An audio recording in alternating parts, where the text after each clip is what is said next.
Morning, Mr. Trump. Video message number 20.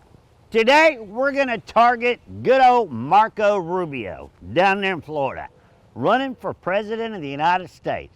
The last thing we want running for president of the United States is somebody that's accepting money from so-called notary fraud people and suspected murderers. And today, I'm going to tie this all together of how this political money is funneled from exactly that, suspected murderers. So let's take a trip down to Florida, in the Citrus Park area to be exact, to a lady named Carole Baskin who runs a facility named Big Cat Rescue, who's funneling money donated to take care of animals through the Humane Society of the United States, who is funneling money to you, Marco Rubio, for a political campaign to run for president of the United States. You see, back in 1997, Carole Baskin was known as Mrs. Jack Don Lewis, who happened to be married to a millionaire who disappeared in 1997. She prepared his power of attorney, giving her control of over $5 million. But the funny thing is, in the front line of this power of attorney, she never put upon my death. She puts in case of my disappearance. And the funnier thing is, this was filed exactly 1 month before the great Don Lewis disappeared. According to People magazine, even the children of Don Lewis were upset because the police refused to DNA test the meat grinder located at Wildlife on Easy Street, which is now Big Cat Rescue of Tampa, Florida. By now, I bet, Mr. Rubio, you're trying to figure out what has this got to do with you? Well, it has everything to do with you.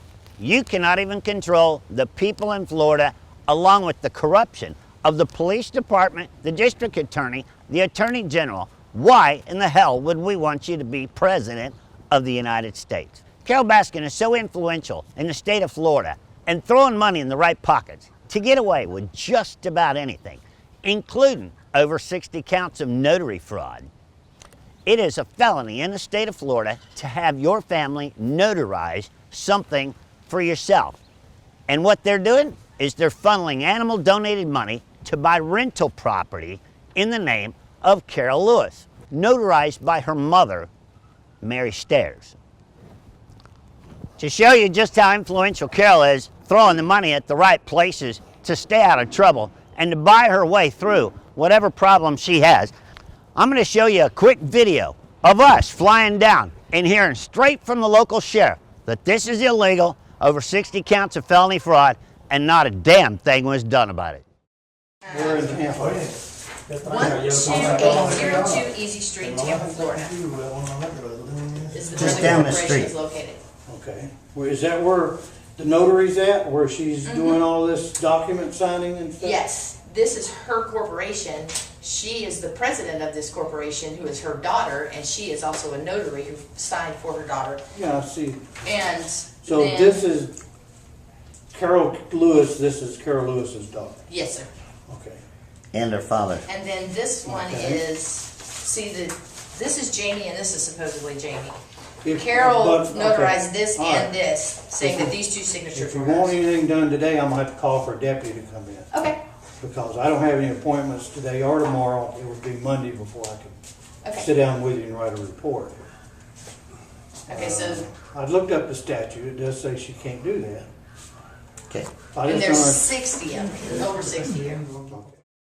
Now, this has been one of my complaints through the last 18 videos, and that is donated animal money not going to the animals and being used for political references and to buy your way into your own agenda. So let's take a look at Carole Baskin's donations to political funds. And then we can take a look at Howard Baskin's political funds. Is it me, or is Big Cat Rescue, Carole Baskin and Howard Baskin, funneling money that's donated to take care of animals down there at the sanctuary in Tampa, Florida, to the Humane Society of the United States, who gives less than 1% of all the money they take in to an animal cause?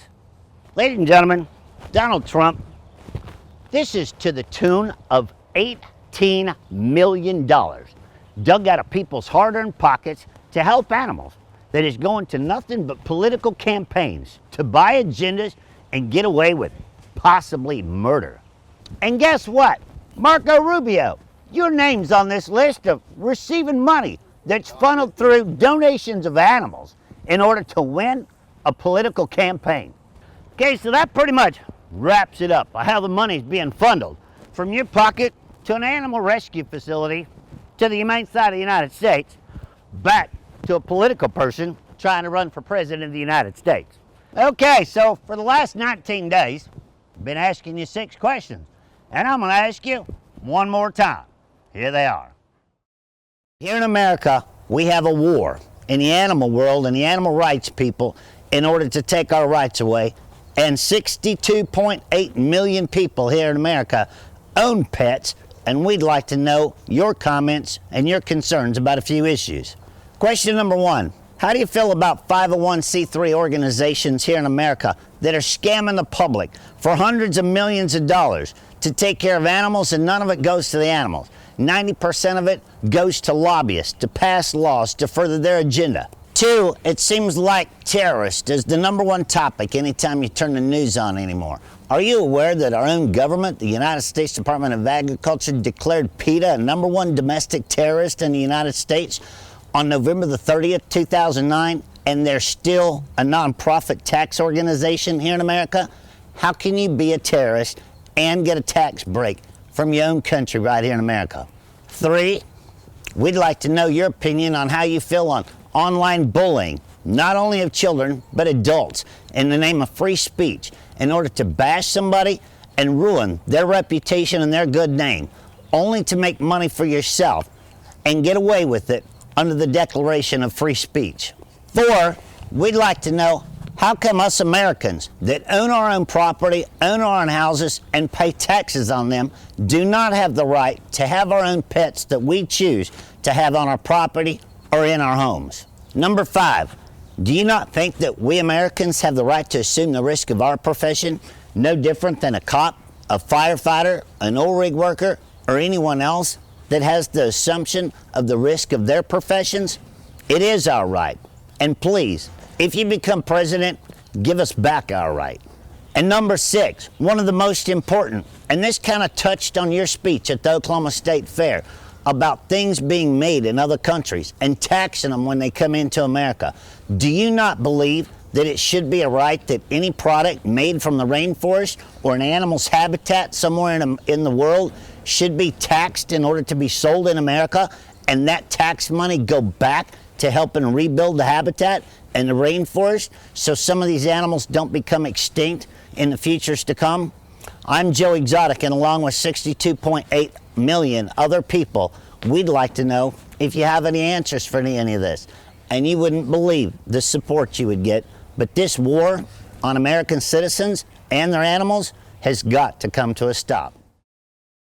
So Marco Rubio, if you want to sit down for 30 minutes and try and straighten out the political corruption of the police department and sheriff's department and some of the other shit going on down there in Florida before you even attempt to run for the president of the United States, I've got that 30 minutes. I'm Joe Exotic, and Donald Trump, this one was on me. I'll see you tomorrow for video message number 21.